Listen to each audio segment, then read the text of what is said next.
This is part 2 of our lecture, The Spirit in the New Testament, the outpouring of God's power for His people. As we move to the New Testament and to the Synoptic Gospels and Acts in particular, we see that the theology of the Spirit is approached through, firstly, the Old Testament notion of the spirit of prophecy, and then, secondly, the restoration of Israel from captivity or from exile. Those texts are at the background for an understanding of what's taking place now in the time of Christ and the time of the early church.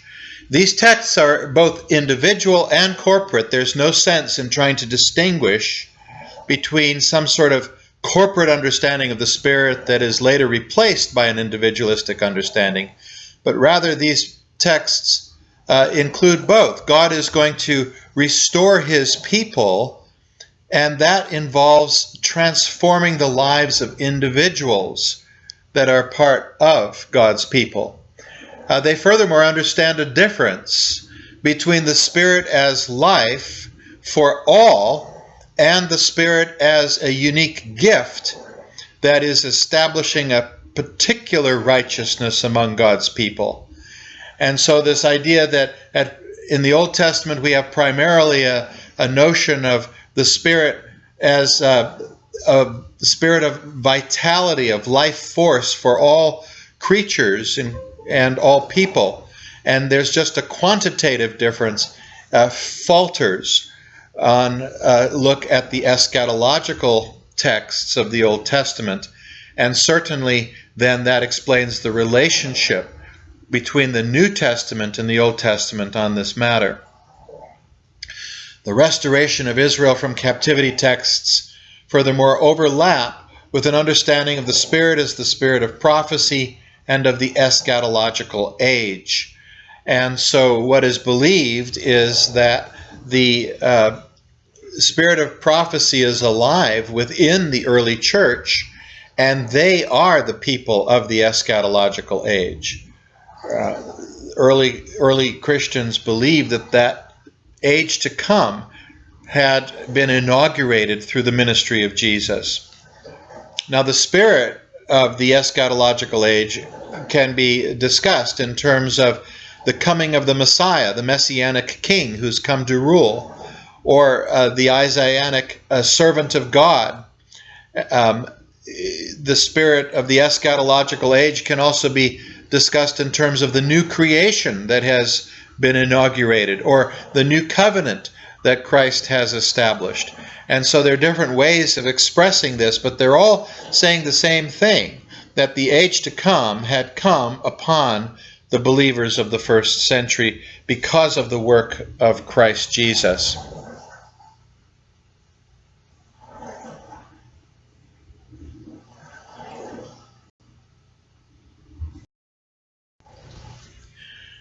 When we speak of the Gospels, we typically speak of the kingdom of heaven or kingdom of God and the already not yet, how the kingdom has been inaugurated through the work of Christ. But there's a relationship between that language of kingdom and the age to come and the language of the Holy Spirit. That the Spirit is associated with the reign of God shows that the giving of the Spirit in the Gospels and in the book of Acts is associated with the already not yet giving of the kingdom. So one key text that might be considered is Matthew chapter 12, verse 28, where Jesus casts out demons, and he says that it is by the Spirit of God that he does so, and therefore the kingdom of God has come upon them. And so there you see the overlap of the language of the work of the Spirit and the presence of the kingdom in Jesus' ministry. Therefore, it's already a situation for the disciples of Jesus Christ, who is himself operating in terms of the power of the Spirit that has come upon him at his baptism. Now, there's also a not yet aspect to this as well. The disciples are given the Spirit after Jesus' resurrection, as we read especially in Luke, Acts, and in the Gospel of John. In Matthew, mission goes forward in the authority, that's the power of Christ. And of course, language of power is related to the giving of the Spirit as well, but not so directly in Matthew's Gospel.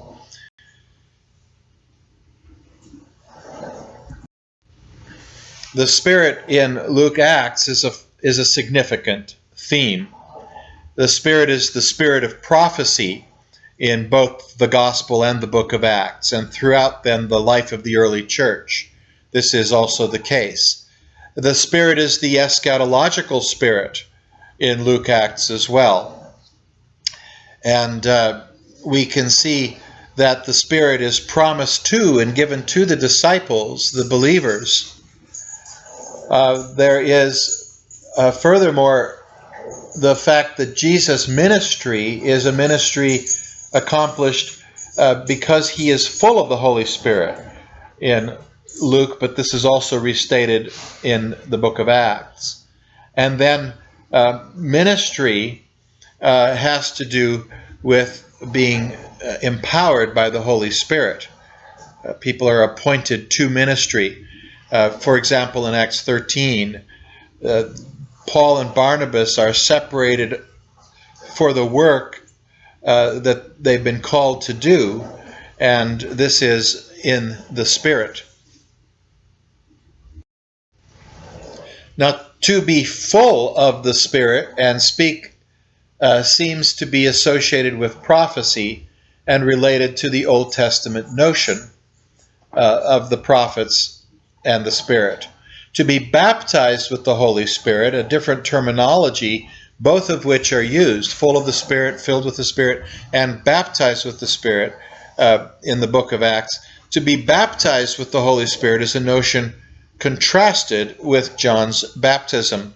So the language comes into existence because of the baptism of John, and it seems, therefore, that it overlaps rather than is something distinctive from being filled with the Spirit. James Dunn, in his Baptism in the Holy Spirit, says, baptism in the Spirit does not refer to a second experience after conversion. Acts 2 is non-repeatable. It is a founding narrative for the church.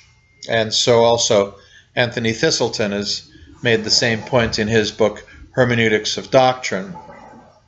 In 1 Corinthians 12:13, we read, "For we were all baptized by one Spirit, so as to form one body, whether Jews or Gentiles, slaves or free, and we were all given the one Spirit to drink." Notice here in Paul, we have the language of baptized. By one Spirit is the preposition, by one Spirit. But the language is associated with becoming Christians and being part of the church.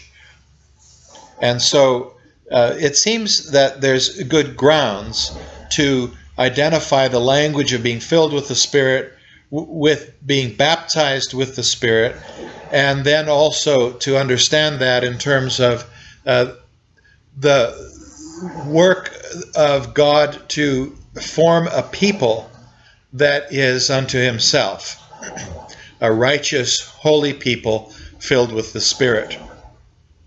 Now, this does not at all preclude the more individualistic understanding or the idea of someone being filled with the Spirit on a certain occasion for a certain task.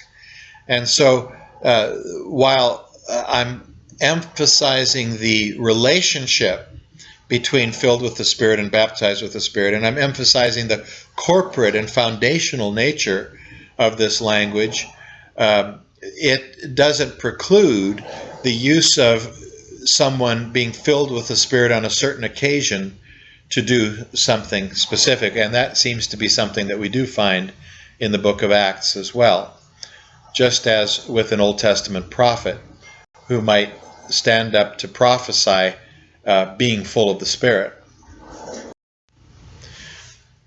To be filled with the Spirit, or to receive the gift of the Spirit, is Luke's way of characterizing the Christian life. He's not setting up some second level of Christian experience. For him, this is an eschatological notion that has come into being in their day. As the gospel extends to the Jews, Acts chapter 2, to the Samaritans, Acts chapter 8, and to the Gentiles, Acts chapter 10, these groups are filled with the Spirit. They're brought into the people of God, who are the people of the Spirit. And also, as Jesus received the Spirit at the beginning of his ministry, so the church receives the Spirit at the beginning of its ministry.